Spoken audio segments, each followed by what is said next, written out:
What a glorious day it is to be alive. Thank you, God, for this day. Thank you so much. I appreciate you. Uh, you guys, yo, I got a lot I want to discuss. So this show is probably gonna be a while. Can you hear me okay? Is the music too loud? That's all. That's all I gotta ask before we get started. I got some clips I want to share, and then I want to give my opinion about these things because I'm very opinionated. And the truth has always got to prevail. The truth needs to come out. And it is, especially with all the newfound free patriots that got released from prison in DC DOC yesterday. Okay. This is phenomenal. So before we get into this thing right now, I need all of you to do me a favor. Like the video, share the video, invite some people that may not know the things that I'm about to share. So turn me up, please. Okay. How am I now? Am I louder? Is that good? You said turn me up. I'm up all the way. Is that too loud? Let me know before we get going. Am I too loud or am I coming in crispy? No, some more. I don't know. So that question right there. Some more. I just found out about this brother. I looked on his page. I don't know if he's out yet. He hasn't posted anything since 2022. So I'm not sure. I would like for him to be out because I got some questions for him. But you know, it's yet to be seen. I want that brother to come out because I won't be alone. You know what I'm saying? I thought I was the only brother that was incarcerated for January 6th and did some prison time. Apparently, this brother's still in prison. If he got turned up, or if he got turned in for January 6th, then he will be home. He will be home. All right. So let's get into this. Without further ado, my brother, Ryan Nichols, I talked to him this morning. He's going to be on the show tomorrow. It's going to be amazing. I can't wait for you guys to meet him. He's the one that I've been talking about. Him, Shane Jenkins. Shane Jenkins is coming on with me. Peter Schwartz is supposed to be coming on with me. I'm trying to get a hold of Dan Caldwell. That's my dog. I can't wait to get a hold of him. I'm trying to have a reunion. That's what I want. I want a reunion, you know? So here we go. Let me go ahead and play this real quick for you guys. Turn the music off. Here we go. Congratulations to Ryan Nichols and Christopher Worell, also pardoned by President Trump, who I believe was on house arrest just last night. Welcome to you all. Christopher, you're joined by your wife, I believe. Welcome to you, and welcome, Ryan. How do you guys feel? Ryan, first to you, if you don't mind. I feel great. It really feels surreal. I appreciate you having us on so we can share this experience with others.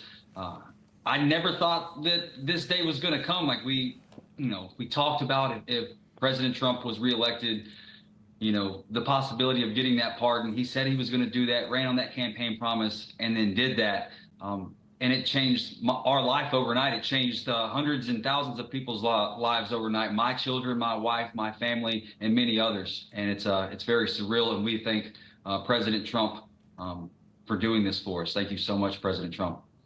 So before we keep going, I want you guys to know who this brother is. All right. That's Ryan Nichols. Ryan Nichols is a Marine. He's a veteran. Okay. Served his country honorably. Not only that, with his free time, as you can see his house, he'll let you know right now, he's a millionaire, right? He's a big business guy. One of my best friends from DC DOC.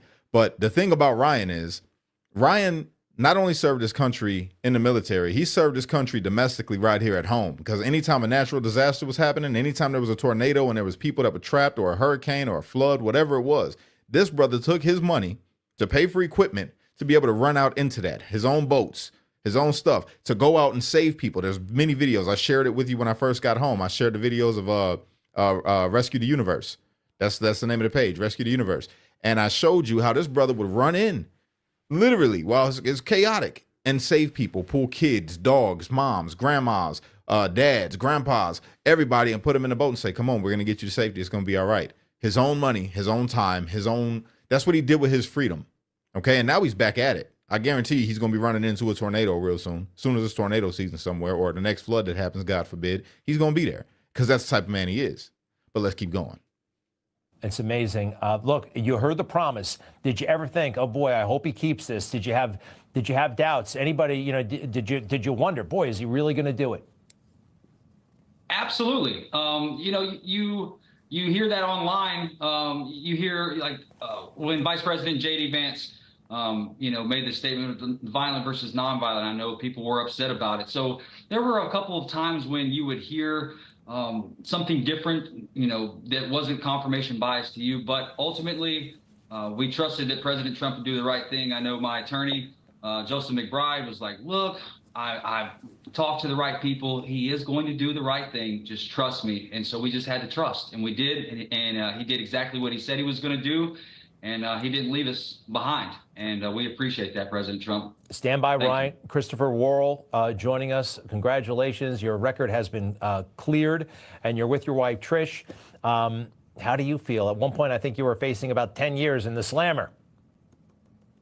For those of you who don't know who Chris Worell is, he was another brother I was locked up with in DC DOC. He's the one we call King Coleslaw. Inside joke. Really funny, but a good dude. And he was battling cancer. They threatened this man's life. There's so much things that they did to this man inside of there, man. They denied him medical attention. They basically was trying to take this man's life while he was incarcerated. This is facts, okay? He got let out on bond because he got so sick, all right? They finally had released him after they tortured him inside DC DOC. When he gets out, he's the one that also went on the run. They said he went on the run, didn't turn himself in. And I'm glad he didn't. If I was him, I would have stayed on the run up until the time the pardon came around. But he went, and things happen. So I'm going to let him tell his story. Yes, sir. 120 months and with no evidence to back up any of their charges. They just had a picture, and it was the most bizarre thing I ever went through in my whole life, obviously. But I got to thank our Lord, all the people in this country that supported us, and for 4 years. It's amazing. I think, of course, our president, I knew he'd hold his promise as long as he got in there. But we've been blessed as a country, and now we have to focus on making it right. Trish, the way I see it, ma'am, yes, many people were on your husband's side, but if you watch TV day in and day out, read the newspaper, the January 6ers were so unfairly villainized, demonized. These were the worst. They lumped them in with ISIS and Al-Qaeda terrorists. You heard that, I'm assuming you heard that. I heard that day after day. Well, what did that do to you? Did you find that demoralizing? Yes, I had death threats at my house, drive-bys, all kinds of different things. It was exhausting, extremely exhausting. Lost family members, friends. I lost my job. There was a numerous amount of items that happened. It took us to hell and back, basically. It was a nightmare. It still is a nightmare, but we're on the upside, and we're going to make things right, and one day at a time. And we definitely thank you so much, Greg, for all that you've done. Every single night I watched you. Incredible. Thank you so much for your voices. Really appreciative. Well, Trish, thank you. And thank you very much. It was an honor. And I quite frankly was shocked at times that more people weren't joining me and Newsmax and President Trump, because the injustice was off the charts. Facts. Ryan Nichols, it looks like you went from jail to a palace, if we could take it full. What was your, I guess the last night in prison for you was Saturday night. What jail were you in, by the way? I was down in Beaumont. I originally arrived at the Beaumont Medium. I was then transferred. The morning after President Trump won the election, I was called into the case manager and told, hey, Washington, D.C. just called. You're being transferred to the low, and they're about to start moving a lot of people around. So they already knew what was coming. And I was there since July. And I remember President Trump winning and being in the prison cell that night and just listening through the door, the TV, and it was amazing. So I'm just happy to be back home with my wife and my kids, and thankful for people like you. Speaking of Worell, I was in jail with him in D.C. for a long time. I watched the injustices happen to him. Facts. I watched them try to kill that man, Facts. literally, and I can attest to the torture that was inflicted on him, just like what they're doing to those Jan 6ers right now. So everything that man says is true, because I can attest to it. I watched it happen. Thanks, Ron. Torture, Christopher, torture. And we need help. We definitely need help because it's not just the DC jail. I've come to realize it's a very extreme pandemic of immorality, inhumanity, like I've never witnessed. I call it willful economic subpar treatment because it's all about money. They will step over your dead body. I've witnessed it. I've watched it. The BOP is disgusting. There's nothing fabulous about FMC Butner. It's abhorrent. You're out. You're free. There's a lot more stuff to talk about. Please come back soon if you don't. Okay, so now that we just did that, listen, this is what I've been telling you guys is coming. This is what is coming, okay? All of us that went through the BOP, I told you, prison reform is near and dear to my heart. I went through and exactly what he just said is the truth. The BOP is disgusting and what they do to people, not just Jan 6ers. Yeah, they did it to us all throughout, right? But they do this every day.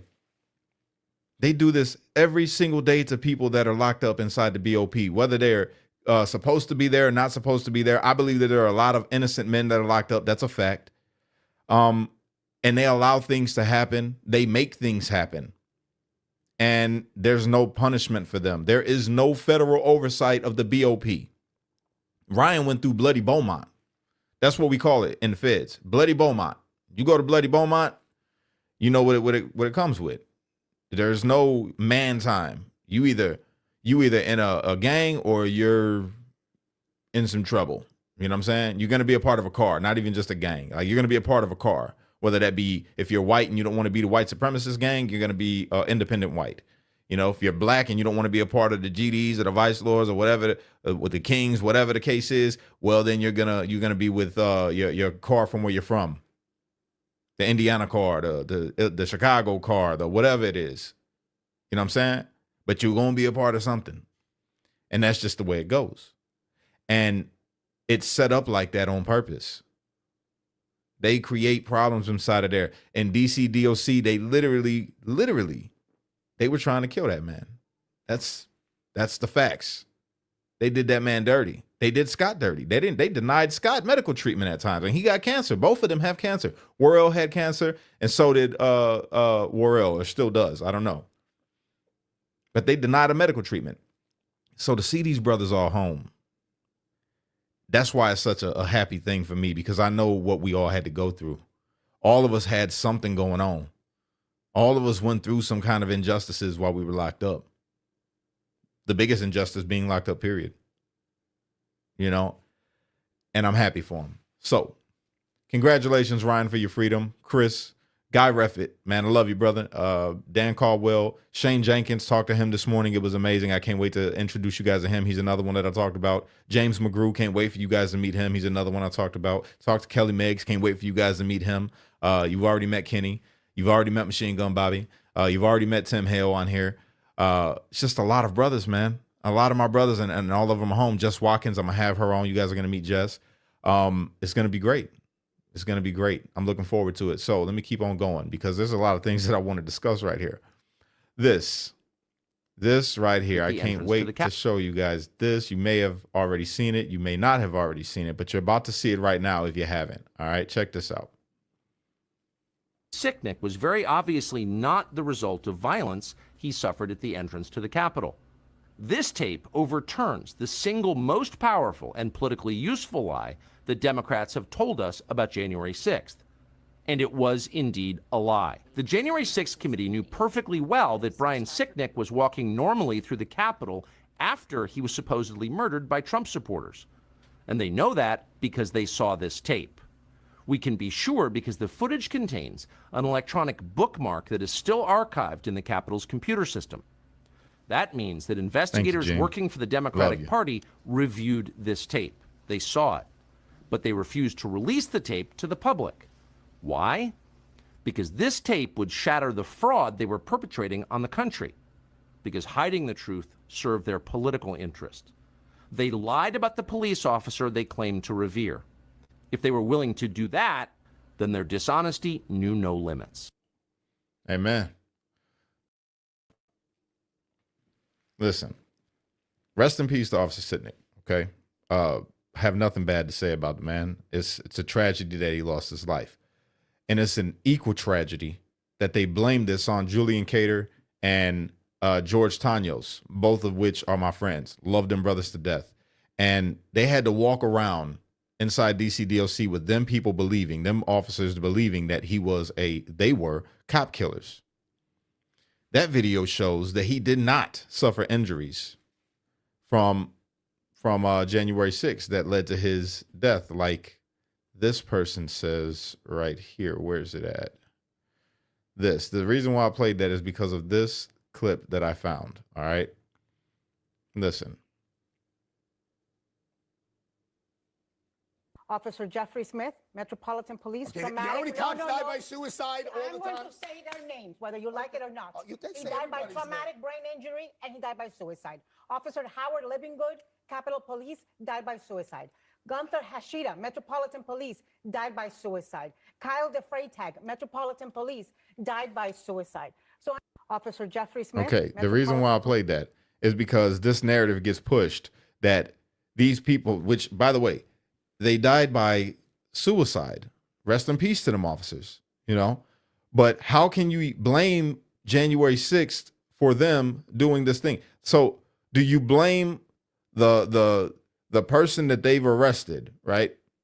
When a police officer that wasn't a part of January 6th, because there's a lot, the statistics for an officer taking his life is high, right? Do you blame the people that they've arrested for that? Or do you say, no, they made a decision. They themselves made a decision to do that to themselves. You can't blame somebody for somebody taking their own life. That's ridiculous. But this is the narrative that gets pushed around, you know, and it's disgusting. When you have people like Anna Navarro, I can't stand her. I just don't like her. Blaming people for that led to an incarceration. But it's a beautiful thing because then you have videos like this that just warm your heart. Check this out. Daddy's home. Daddy's home. Daddy is home. That's amazing. That is amazing. I love seeing that. That's what my timeline is flooded with. People reuniting with their kids, people reuniting with their families. So when we talk about police officers, we cannot not talk about this disgusting human being right here. Let me go ahead and play this for you guys. I can't stand this guy at all, but we're going to talk about him today. We're going to talk about him. All right. Tonight, 6 individuals who assaulted me as I did my job on January 6th, as did hundreds of other law enforcement officers. Did your job include beating women? Did your job include beating the elderly? Did your job include, before you going to do your job, you planning on effing up some Trump supporters? Because that's what you said. We're going to F up some Trump supporters. So you plan for it. Don't cry now. Don't cry now. Will now walk free. My family, my children, and myself are less safe today because of Donald Trump and his supporters. How are you less safe today than you were when you were a police officer? Because you're not a police officer anymore, right? You retired because you got that book money. You know, you got that interview money that you did with CNN, or maybe the money that you got for standing up there and lying, you know, in front of the J6 unselect committee. You know what I'm saying? How are you less safe today when you were a police officer just because people got released, many of which were police officers, ironically, that got locked up for J6, dog? How are you less safe today? It's just another, this is what I hear from you, Fanone, through your crying, right? What I hear from you is, I need some more attention because I haven't gotten any media attention. You're not really scared. You're not really scared. You weren't scared today when you was beating up people inside the crowd. You weren't scared when you was hitting women. You weren't scared when you was doing all the things that you was doing on January 6th, and now you trying to rain on the parade of all these brothers that are now reunited with their family and ain't even thinking about you. The only reason why people right now, I'm sharing the clip, is because of you. You're coming out and making yourself known once again for whatever reason. But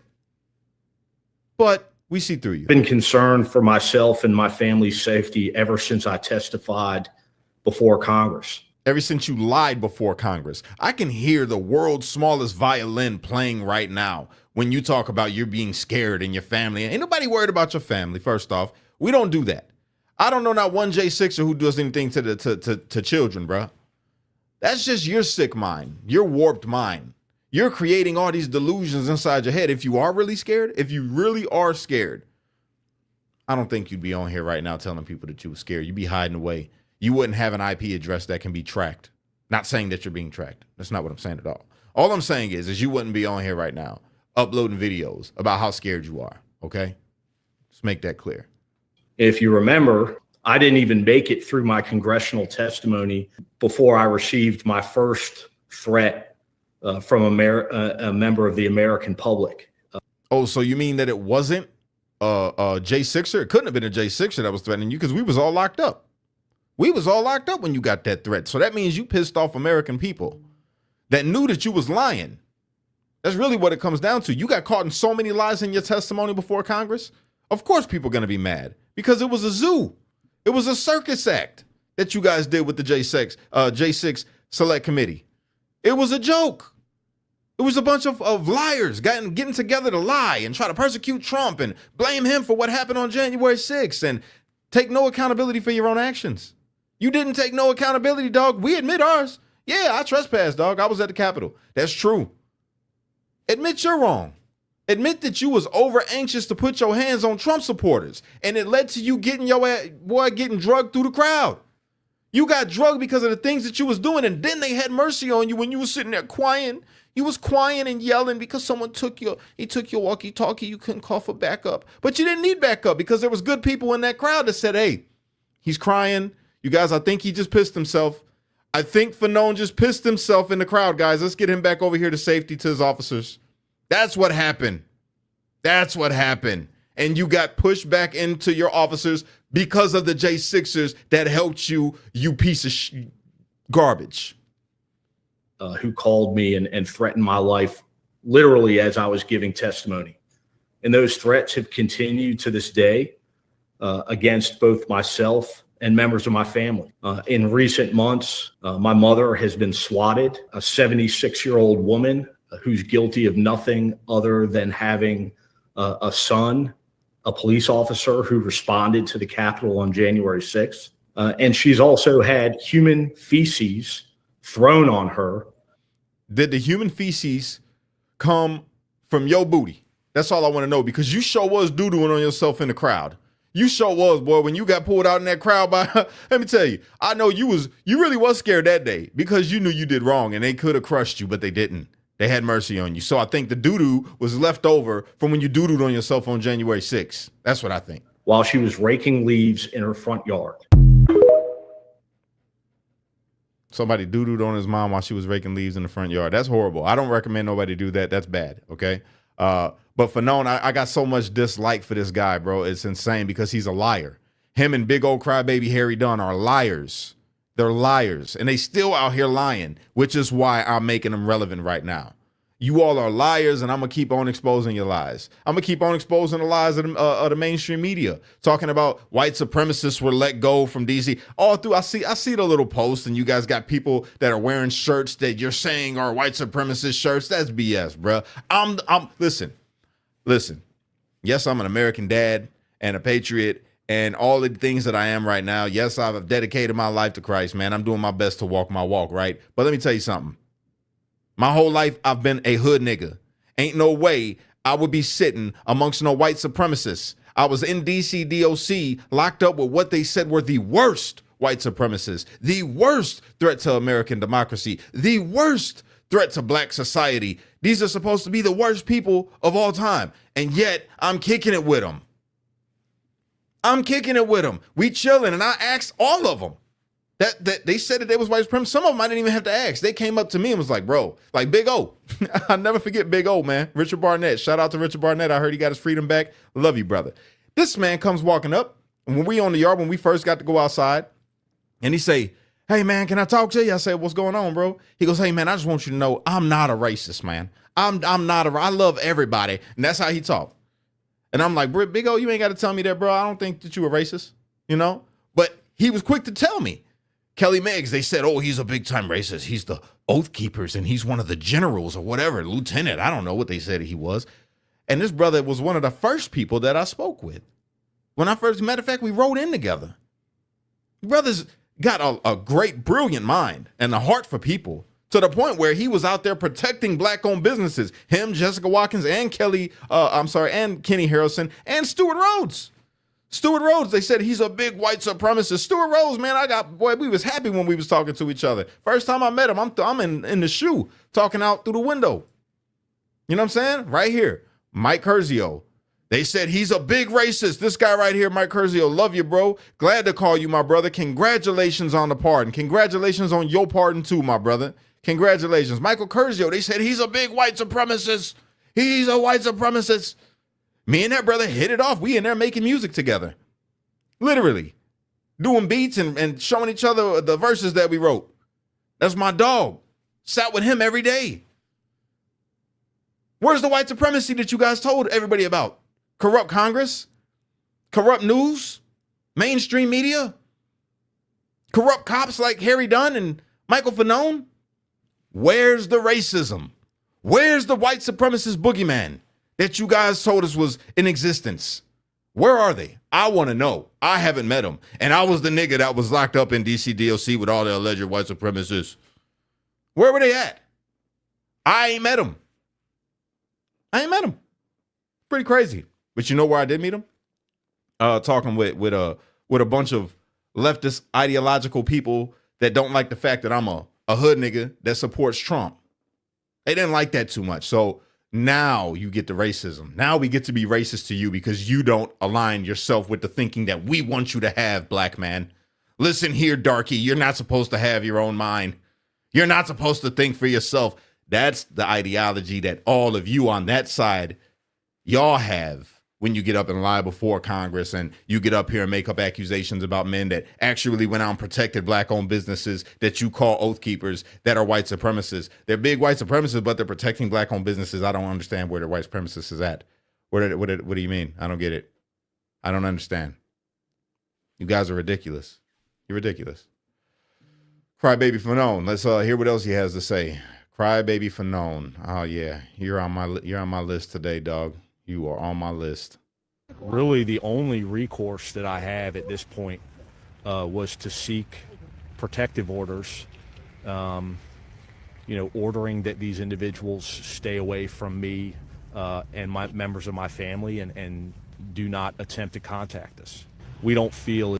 Bro, oh my God. You talk about a narcissist. Ain't nobody trying to contact you or your family. God bless your family. I don't know them, and I don't know if they're as big as a piece of shit as you are. God bless them. But you, I know. You, I've seen countless videos of, Fanone. You are a big, and I'm sorry for the language, I'm trying to clean it up, but it's warranted right now. It's warranted.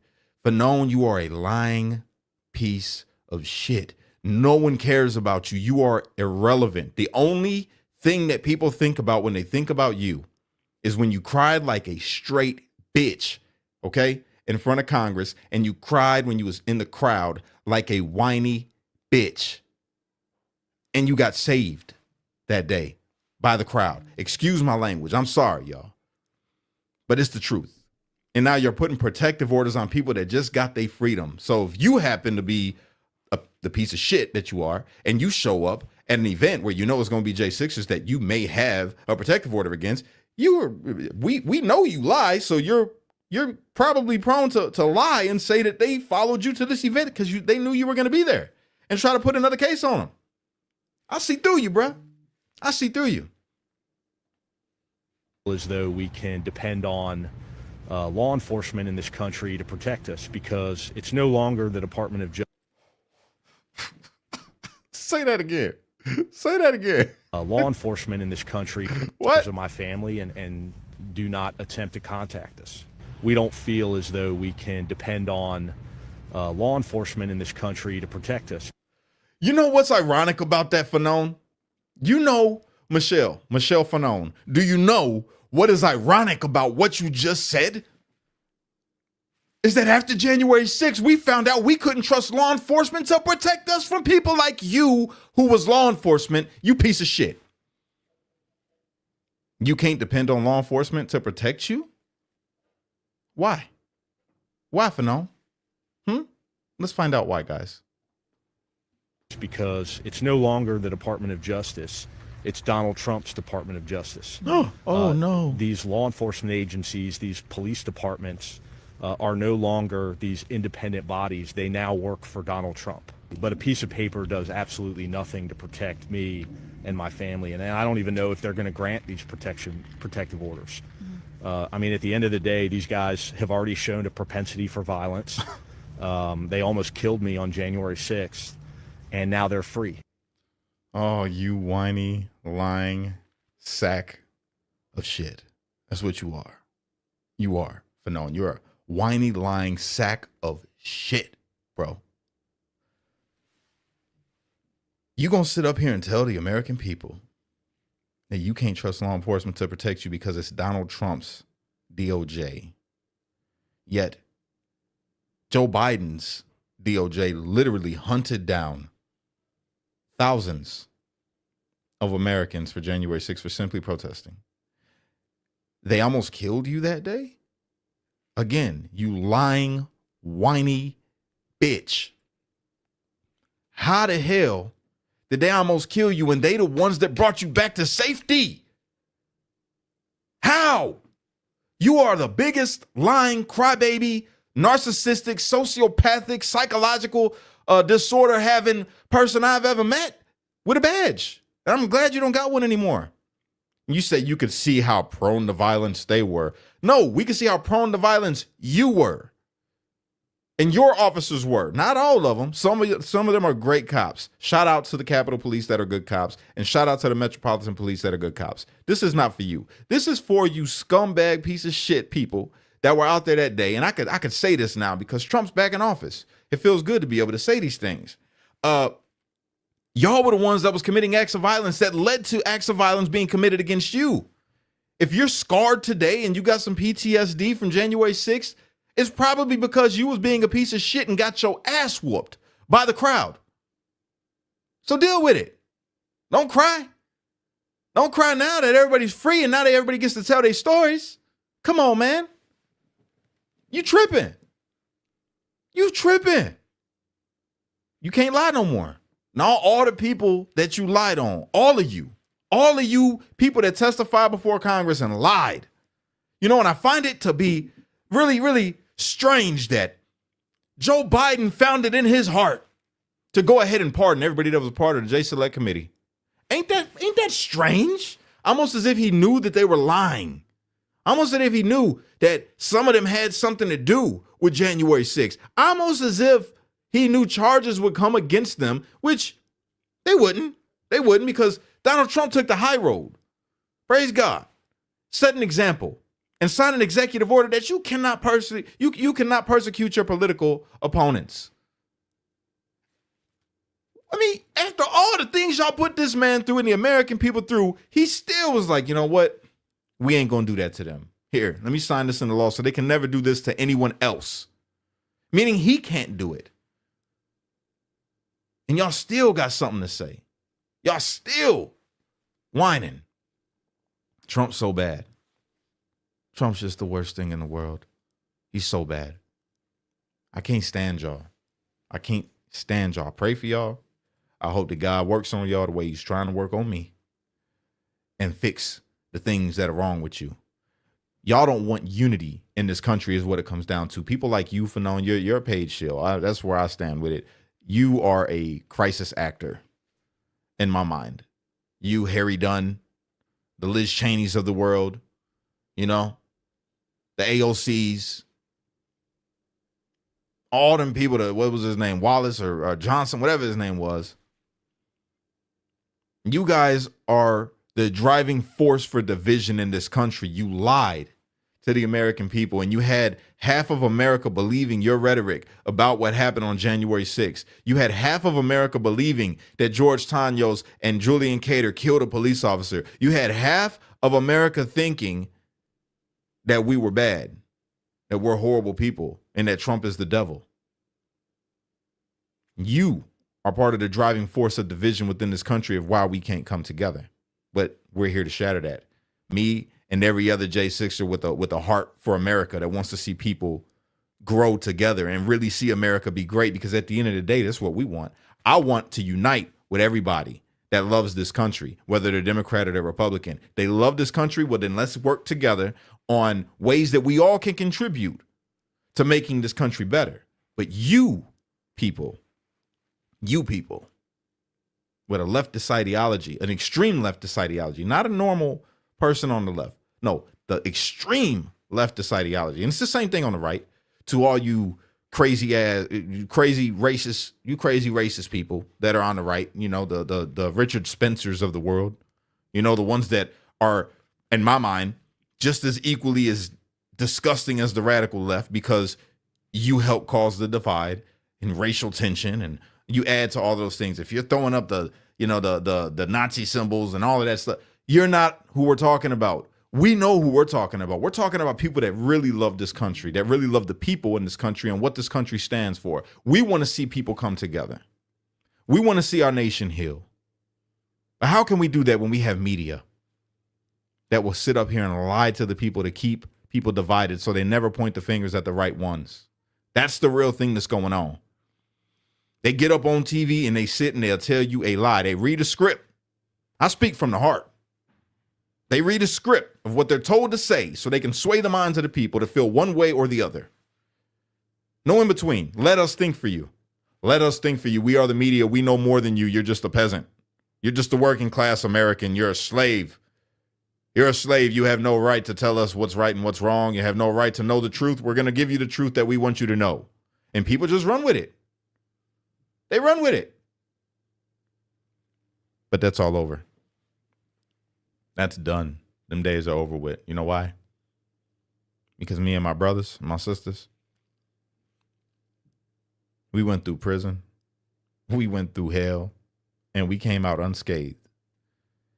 And God prepared us for such a time as this. Donald Trump is the president again. Freedom of speech is back. And we about to use it. So I hope you're ready. I hope you're ready. Buckle up. Catch you guys on the next one. If you haven't subscribed already, please consider doing that on your way out. Hit that like button. And I'm out of here. Catch y'all later.